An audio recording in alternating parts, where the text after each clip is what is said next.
بسم اللہ الرحمن الرحیم۔ السلام علیکم ورحمۃ اللہ وبرکاتہ۔ خاکسار مبارک احمد بٹ آپ کی خدمت میں دوبارہ حاضر ہے 2 ہفتے کی غیر حاضری کے بعد، کیونکہ 2 ہفتے میری طبیعت خراب تھی، میں اس وجہ سے کوئی بات نہیں کر سکا، اور دعا کی درخواست بھی ہے تمام بہنوں اور بھائیوں سے،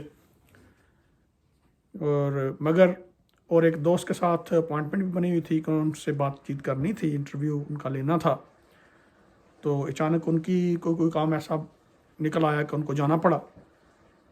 تو آج مجھے ایک واقعہ یاد آ گیا، تو میں نے کہا کہ وہ واقعی میں آپ کے ساتھ شیئر کر دیتا ہوں، کیونکہ یسٹرڈے میں کوئی فیس بک پہ کوئی چیز دیکھ رہا تھا جو پازیٹیو یوز ہے، اس میں ایک واقعہ میں نے جب پڑھا تو مجھے اپنے اوپر جیسے کہتے گزری ہوئی ایک بات یاد آئی، کہ اپنے اوپر گزرا ہوا ایک واقعہ یاد آیا میرے ساتھ جو ہوا تھا۔ اور یہ فیس بک پہ یہ بات تھی، کہتے ہیں کہ ایک دفعہ جہاز میں ایک خاتون تھیں جنہوں نے حجاب کیا ہوا تھا، اپنا سنبھالا ہوا تھا اپنے سر کو، بالوں کو، اور جہاز میں بیٹھی سفر کر رہی تو ساتھ ایک اور صاحب آ کے بیٹھ گئے، جس طرح کہ جہاز میں اکثر ہوتا ہے، ظاہر ہے اس نے سیٹ بک کروائی ہوئی تھی۔ تو جب جہاز اپنی اڑان بھر چکا اور سیدھا چلنے لگا تو اس نے کہا خاتون کو کہ بھئی محترمہ، سنا ہے کہ جہاز میں اگر بات چیت کرتے جائیں سفر میں تو سفر اچھا کٹ جاتا ہے اور پتہ نہیں چلتا۔ تو انہوں نے کہا ٹھیک ہے، ضرور کرتے ہیں، بات کرتا ہے۔ بات ہی اس نے پھر پہلی بات ہی یہ کی کہ دیکھیں نا، آپ کے مذہب اسلام نے جو ہے وہ آپ پہ پابندیاں لگائی ہوئی ہیں، اتنے کپڑے آپ کو پہنا دیے ہیں، اور یہ حجاب کرواتا ہے، یہ کرتا ہے۔ آپ حالانکہ آپ کو چاہیے کہ آپ آزاد رہیں، آپ آزاد تو پیدا ہوئی ہیں، آپ کی مرضی، آپ پردہ کریں یا نہ کریں، یہ آپ کا مذہب کیوں پردہ کرواتا ہے؟ لہٰذا اس نے ایک نہ تنقید کے رنگ میں بات کی، تو لہٰذا آپ مجھے یہ بتائیں۔ تو وہ خاتون نے انہیں جو رپلائی دیا، ماشاء اللہ پڑھی لکھی تھیں، تو انہوں نے کہا بالکل ٹھیک کہتے ہیں آپ مجھے پہلے ایک سوال کا جواب مجھے دیں، بعد میں آپ کو سوال کا جواب دیتی ہوں، ٹھیک ہے؟ کہتی جی۔ تو انہوں نے کہا جی جواب دیں، کیا سوال ہے؟ ان کا بی بی نے پوچھا کہ آپ نے کبھی غور کیا ہے کہ جو گائے ہے وہ بھی گھاس کھاتی ہے مگر گوبر کرتی ہے، گھوڑے بھی گھاس کھاتے ہیں مگر وہ لید کرتے ہیں، بکریاں بھی گھاس کھاتی ہیں مگر وہ مینگنیاں کرتی ہیں۔ آپ مجھے بتائیں کہ خوراک جب ایک جیسی ہے تو ان کی جو فضلہ ہے وہ کیوں ڈیفرنٹ؟ تو وہ سوال سن کے چکرا گیا، تو کہتا جی مجھے تو نہیں پتا اس بات کا۔ پھر بی بی نے انہیں رپلائی دیا بیک، کہنے لگی آپ کو پتا تو جانوروں کے گند کا بھی نہیں ہے، ان کے فضلے کے بارے میں نہیں جانتے، اور باتیں کر رہے ہیں اسلام کے متعلق۔ کہتے اس پہ وہ بالکل خاموش۔ انہوں نے کہا کہ تم بات کرنا چاہتے ہو جو اللہ کے قانون ہے، جس میں وراثت کی بات ہے، جس میں لین دین کی بات ہے، جس میں رشتوں کی بات ہے، رشتوں کا تقدس بیان کیا گیا ہے، پردہ کرنا ہے، کیوں کرنا ہے۔ یہ واقعہ بیان کرنے کا مقصد اس لیے یہ بھی تھا کہ ایک ہمارے ساتھ بھی یہ واقعہ ہوا تھا، کہ وہ تو میں بعد میں بتاتا ہوں، کہ ان ملکوں میں آسٹریلیا، جرمنی، کینیڈا، انگلینڈ اور بعض ملکوں میں بعض احمدی بھی آ کے بعض دفعہ کوئی کمزوری دکھا دیتے ہیں، بعض دفعہ پردے کے متعلق، جو کہ بالکل بھی نہیں دکھانی چاہیے۔ اور الحمدللہ ہمیں اپنی لجنہ مالا پر فخر بھی ہے، ماشاءاللہ دوسروں کے ساتھ تو کوئی مقابلہ ہے ہی نہیں پردے کا، مگر پھر بھی کہیں کہیں کمپلیکس ہو جاتا ہے، نظر آ جاتا ہے، یا یہاں جو بچے پیدا ہوئے بڑے ہوئے، تو یہاں بھی ہماری پہچان ہے الحمدللہ کہ ہماری خواتین جو ہیں پردہ کرتی ہیں۔ اللہ تعالیٰ نے جب حکم دیا ہے، دنیا کا کون سا وہ ایسا مذہب ہے جس نے یہ بتایا ہے کہ بیٹی کا حصہ کتنا ہے جائیداد میں، بیٹوں کا کتنا حصہ ہے اور کیوں ہے، بیٹے کی ذمہ داریاں کیا ہیں اور بیٹی کی ذمہ داریاں کیا ہیں، اور بیٹی کے متعلق ماں باپ کے فرائض کیا ہیں، اور پردہ کرنا ہے کس سے کرنا ہے کس سے نہیں کرنا۔ اور یہاں ہاتھ ملانے پہ بھی بعض دفعہ چین بچین ہو جاتی ہیں باتیں اس طرح کی کہ بھائی یہ ہاتھ کیوں نہیں ملایا جی، میری انسلٹ ہوگی، یہ مرد نے ہاتھ ملانے سے انکار کر دیا ہے، ٹھیک ہے، یا اور مرد نے ہاتھ آگے کر دیا، خواتین نے کی طرف سے سوری کر دی کہ سوری ہم مسلم ہیں، ہم ہاتھ نہیں ملاتی۔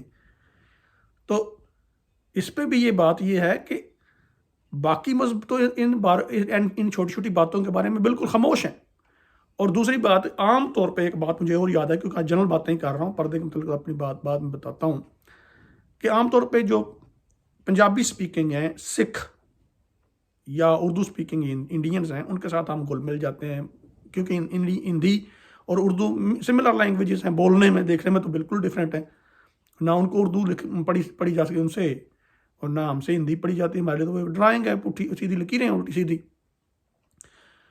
تو وہ بعض دفعہ ایسی بات کر دیتے ہیں، برخاص طور سے سکھوں کے متعلق ہے کہ وہ جی اپنی قوم میں بھی شادی نہیں کرتے، گوت کہتے ہیں اسے، اور وہ جی کزن کے ساتھ شادی نہیں ہو سکتی، یہ نہیں ہو سکتا، وہ نہیں ہو سکتا، مگر یہاں کہیں لکھا ہوا موجود نہیں ہے، صرف اور صرف یہ اللہ پاک نے قرآن پاک میں لکھا ہوا کہ کس کے ساتھ شادی کرنی ہے، کس کے ساتھ شادی نہیں کرنی۔ اسی قسم کا ایک واقعہ حضرت خلیفۃ المسیح اول رضی اللہ تعالیٰ عنہ کے ساتھ پیش آیا۔ یہ قادیان کا واقعہ ہے۔ آپ بیٹھے ہوئے تھے اپنے مکتب میں، حضرت مسیح موعود علیہ السلام کے زمانہ کی یہ بات ہے، اس وقت جب آپ حیات تھے، اور ہوا یہ کہ ایک آدمی آیا سکھوں میں سے، بہت بڑا شریف آدمی، پڑھا لکھا اپنے خیال میں، تو کہنے لگا باتوں باتوں میں کہ مولوی صاحب تواڈے جائے نیک تے شریف بندہ جڑا نا وہ مسلمانوں چ نہیں ہونا چاہیے، کہ آپ جیسا نیک اور شریف آدمی مسلمانوں میں نہیں ہونا چاہیے، آپ پول لے لیں۔ پول لینے کا مطلب ہوتا ہے کہ آپ سکھ ہو جائیں۔ تو آپ کو اسلام نے کیا دیا، ہم آپ کو بتائیں گے اب عزت کیسے ہوتی ہے، کیا ہوتا ہے، تو آپ مہربانی کریں آپ اس طرف آ جائیں۔ تو اب حضور نے سوچا کہ اب اس کو میں کیا جواب دوں جو اس طرح سیدھی سیدھی بات کر رہا ہے، تو حضور نے بھی اس کے پھر سیدھی سیدھی بات کی۔ اس نے کہا جی ساتھ ہی کہتا ہے کہ آپ کو اسلام نے کیا دیا۔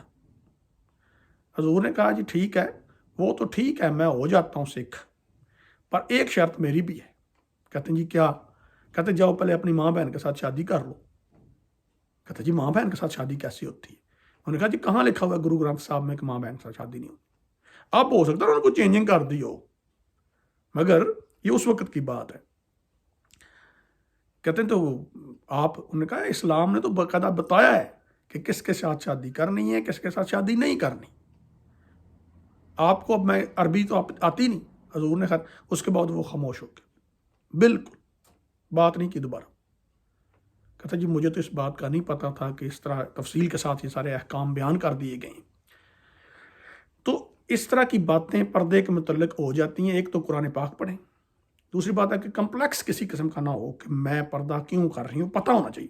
زور زبردستی پردہ نہیں، جیسے طالبان نے کرایا نا زور زبردستی پردہ، طالبان کی جب حکومت آئی تھی تو داڑیاں رکھائیں، پردہ کروایا، اور اکیلی عورت گھر سے باہر بھی نہیں جا سکتی، وہ ان کا خود ساختہ اسلام ہی ہے۔ اسلام تو ایسی کوئی بات نہیں، ایک مذہب ہے جو مکمل ایک ضابطہ حیات ہے۔ اینی وے، ان داڑیوں کا اور ان برقعوں کا انجام کیا ہوا؟ ان داڑیوں اور برقعوں کا انجام یہ ہوا کہ جیسے ہی طالبان کی حکومت ختم ہوئی، سب سے پہلے لوگوں نے سیلیبریشن کیا، میوزک آن ہوئے اور داڑیاں صاف کروائیں۔ یہ تھا ڈنڈے کے ساتھ داڑھی رکھوانے کا۔ جب داڑھی آپ نے رکھنی ہے تو اپنے اندر سے نکلے بات کہ میں حضرت صلی اللہ علیہ وسلم کی سنت اطہر جاری کر رہا ہوں، ورنہ داڑھی تو سکھوں کی بھی اتنی بڑی بڑی ہیں، یہودیوں کی بھی بڑی بڑی ہیں، اور لوگ بھی ہیں جنہوں نے اپنے چہرے کو خوفناک بنانے کے لیے، باروب بنانے کے لیے داڑھی رکھی ہے۔ آپ کی نیت کیا ہے؟ آپ نے رکھی کیوں ہے؟ کیا آپ نے دین سنت جاری کرنی ہے، سنت زندہ کرنی ہے ایک؟ تو اینی وے، اور پردہ بھی اس طرح وہ اتار کے پھینک دیا۔ اب یہاں ان کو دیکھیں تو پتہ نہیں چلتا کہ یہ مسلمان بھی ہے، جو ان کے حالات ہیں، کیونکہ جبر کسی بھی مسئلے کا حل نہیں۔ تعلیم اسلام کی اتنی پیاری، اگر آپ ان کو یہ سمجھا دیں تو وہ خود رکھیں گے داڑھی بھی، اور خود کریں گی پردہ بھی خواتین۔ یہ نہیں کہ پٹھان کہتے ایک دن آیا گھر سے واپس باہر سے تو بیوی کو اپنی کو مارنا شروع کر دی، تو لوگوں نے پوچھا خان صاحب کیا بات ہے، کیوں مارتے؟ بولتا یہ داڑھی نہیں رکھتی۔ کہتا ہے کسی نے کہا خان صاحب یہ عورتوں کی داڑھی نہیں ہوتی۔ کہتا یہ نیت تو کرے نا، داڑھی آ جائے گی۔ اب اس طرح تو پھر کچھ نہیں نہ بنتا۔ یہ تو اسلام کے ساتھ مذاق کرنے والی بات ہے اور اپنی جہالت ظاہر کرنے والی بات ہے۔ آخر پہ میں اپنا جو ہمارے ساتھ میرے اور میری فیملی کے ساتھ واقعہ پیش آیا تھا وہ آپ کے ساتھ شیئر کرتا ہوں۔ یہ سن 2010 کی بات ہے۔ میں اپنی فیملی کے ساتھ پاکستان گیا تھا، 9 میں گیا تھا اصل میں، 2009 میں، جو نومبر 2009 میں۔ اور وہاں ہمیں زیادہ دیر رہنا پڑ گیا. ہم 2 مہینے کے لیے گئے تھے مگر وہاں ہمیں زیادہ دیر رہنا پڑ گیا, تقریباً آلموسٹ 6 منتھ آپ کہہ سکتے ہیں. اینڈ واپسی آئے ہمیں جو جہاز ملا وہ ملا تھا, ہمیں فلائٹ ملی اسلام آباد ٹو ہانگ کانگ اور ہانگ کانگ ٹو ایڈیلیڈ, ہمارے شہر جہاں میں رہتے ہیں. تو جب ہانگ کانگ سے فلائٹ نکلی, اسلام آباد سے جب فلائٹ نکلی ہانگ کانگ جانے کے لیے, تو وہاں سے سارے پاکستانی تھے راولپنڈی کے, اور یہ دائیں بائیں سارے لوگ تھے جو ہانگ کانگ کام کرتے تھے, ہانگ کانگ رہتے تھے, یا آگے کسی نے آگے کسی طرف جانا تھا. تو ایک لڑکا, میں نے ٹراؤزر پہنا ہوا تھا اور یہ اوپر جمپر تھا, اور سردی ابھی آسٹریلیا میں, پاکستان میں وہاں گرمی شروع ہو گئی تھی, یہاں سے آسٹریلیا میں سردی کا آغاز ہو چکا تھا. تو خیر وہ کافی لمبا سفر تھا. میں اٹھ کے تھوڑا گھومنے پھرنے لگا, تو بچہ سو رہا تھا ساتھ ہی, میرا بیٹا چھوٹا سا تھا اس وقت, کوئی 8 سال کا. تو ایک بڑا up to date young man, تو اپنے پہاڑی لہجے میں آ کے, ہوگا کو پٹوار کے علاقے کا, تو آ کے مجھے کہتا ہے, یہ میری طرف دیکھ کے تنزن کہتا ہے اللہ خیر ہی کرے. میں نے کہا بھائی جان کیا ہو گیا؟ کہتا ہے بھابھی جان تو لگتا ہے پہلی دفعہ گھر سے نکلی ہیں ہانگ کانگ جانے کے لیے, تو وہ ہانگ کانگ جا رہی ہیں, تو انہیں برقع پہنا ہوا ہے, پردہ کیا, کیونکہ انہوں نے فل فیس کور کیا ہوا تھا. تو میں نے کہا آپ کیا سمجھیں یہ پہلی دفعہ گھر سے نکلی؟ کہتا ہے لگتا تو یہی ہے کہ پہلے اس طرح کون کرتا ہے پردہ جو باہر کے ملک میں جا رہا ہے. میں نے کہا دیکھو بعض چیزیں جو نظر آتی ہیں نا وہ اس طرح نہیں ہوتی. کہتے ہیں وہ کس طرح؟ میں نے کہا میں یہاں کھڑا ہوں, آپ جائیں. میں نے کہا ہم پچھلے آلموسٹ 12 سال سے آسٹریلیا میں رہ رہے ہیں. تو میرے منہ کی طرف حیران ہو کے دیکھتے ہیں, ہاں جی. میں نے کہا جی. میں نے کہا سنگاپور اور سویڈن, ناروے, یہ سارا گھوما ہوا ہے ہم نے, اور پاکستان میں بھی کچھ مہینے رہ کے واپس جا رہی ہیں. میں یہاں کھڑا ہوتا ہوں, آپ جائیں جا کے ان سے بات کریں. وہ حیران ہو کے کہتا وہاں بھی اسی طرح؟ میں نے کہا جی بالکل اسی طرح. تو آپ تو بالکل نہیں بدلے. میں نے کہا تو آپ کو کیا بیماری پڑ گئی, آپ بتائیں آپ کو کیا ہوا؟ جو کہتا ہے جی اچھا. میں نے کہا اور جاؤ جا کے بات کرو, بے شک انگلش میں بات کر لینا, کوئی ایسی بات نہیں. اور وہاں میں نے, اور کہتا ہے اچھا پھر آپ پھر دین پہ سخت ہوں گے. میں نے کہا نہیں میں دین پہ سخت نہیں, اس کو پتہ ہے کہ دین پہ عمل کرنا ہے. میں نے ایک دن بھی اسے نہیں کہا کہ بھائی پردہ کرو, انہوں نے خود ہی کیا ہوا ہے. اور اب آپ جا کے بات کریں, وہاں قرآن بچوں کو پڑھاتی ہیں تو فیس بھی للہ, تو جا کے بات کرنی تو کر لو. کہتا ہے ماشاء اللہ مجھے نہیں پتا تھا اس بات کا. اس بات پر بالکل خاموش ہو گیا. یار جب جہاز لینڈ کیا ہانگ کانگ, تو جب باہر نکلے نا, تو باہر نکلے تو پھر مجھے ملا آ کے, میرے ساتھ سلام لیا, کافی دور فاصلے پہ کھڑے ہو کر نا, السلام علیکم بہن میری, کیا حال ہے, ٹھیک ہے جزاک اللہ, اتنی بات کر کے نا نکل گیا پھر وہ بندہ. مگر ہم نے اسے کوئی امپریس نہیں کیا تھا, ہم جو تھے وہ تھے, کوئی کمپلیکس نہیں تھا, کوئی مسئلہ نہیں تھا. مگر الحمدللہ یہ ساری احمدیت کی برکتیں تھیں. اس لیے میں اپنے تمام احمدی بھائیوں اور بہنوں کو کہتا ہوں کہ اسلام کی نشانیوں کو سنبھالیں, اسلام کی نشانیوں کا دفاع کریں, اسلام کی نشانیوں کو زندہ کریں, کیونکہ آپ نے ان لوگوں کو اپنا راستہ دکھانا ہے, باقی تو کوئی نہیں ہے. دیکھ لیں سارے سیاست میں پڑے ہوئے نام اسلام کا لے رہے ہیں, باقی اپنی اپنی سیاستیں کر رہے ہیں.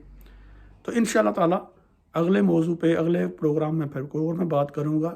چند ایک دوستوں کے انٹرویو بھی لینے ہیں, اور میرے لیے دعا بھی کریں, میری طبیعت ٹھیک نہیں ہے. اللہ تعالیٰ آپ کو اپنی حفظ و امان میں رکھے. السلام علیکم ورحمۃ اللہ وبرکاتہ.